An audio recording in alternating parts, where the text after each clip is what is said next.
Daniel, good morning to you. You asked the money question. It clearly got under her skin. What did you think about her answer? Good morning. Thank you for having me. Her answer, frankly, was unsurprising. Ironically, this was at a conference, as you mentioned, on disinformation, and yet the story that was probably the greatest example of disinformation, the Hunter Biden laptop, the way the media treated it, she totally ignored it. And frankly, I think it's just an example of how journalists, the elite ruling class, views what Americans care about as irrelevant to them and as not worthy of any attention.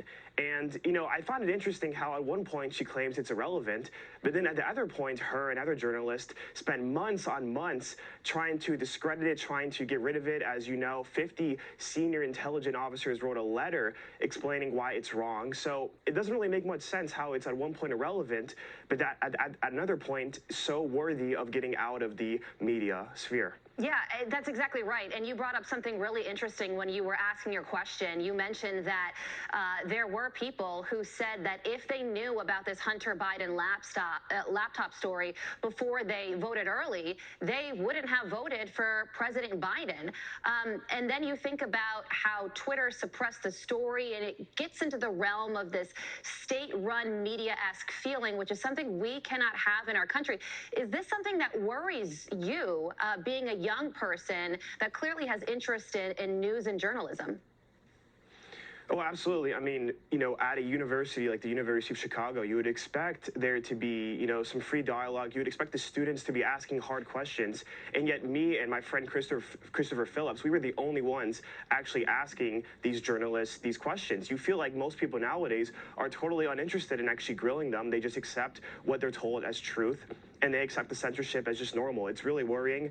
And as someone like me who wants to enter politics or just is interested in it, it's very worrying that I can't even get basic information when Twitter, as you mentioned, censors it and tells you that I don't even have the right to know about it. Yeah, you go to the University of Chicago. It's a liberal institution. You're not afraid to ask tough questions.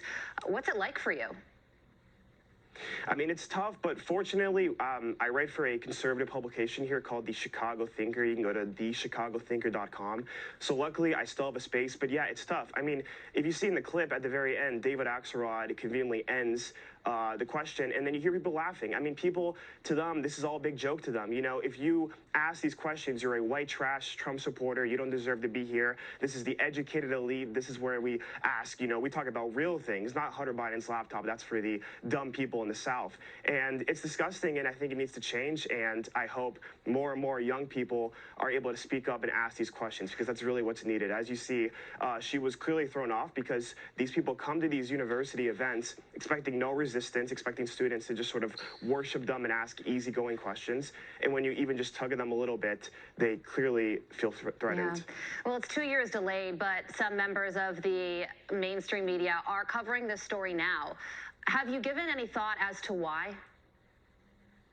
I think it's because maybe they realize Biden is not doing so well and they need to abandon the ship. Maybe they need an excuse to sort of push him away to usher in a new leader, and this is their perfect way to do it. I cannot speculate exactly. Also, the distrust in the media is so rampant, initially they might have to just kind of realize, hey, we screwed up. We need to correct course.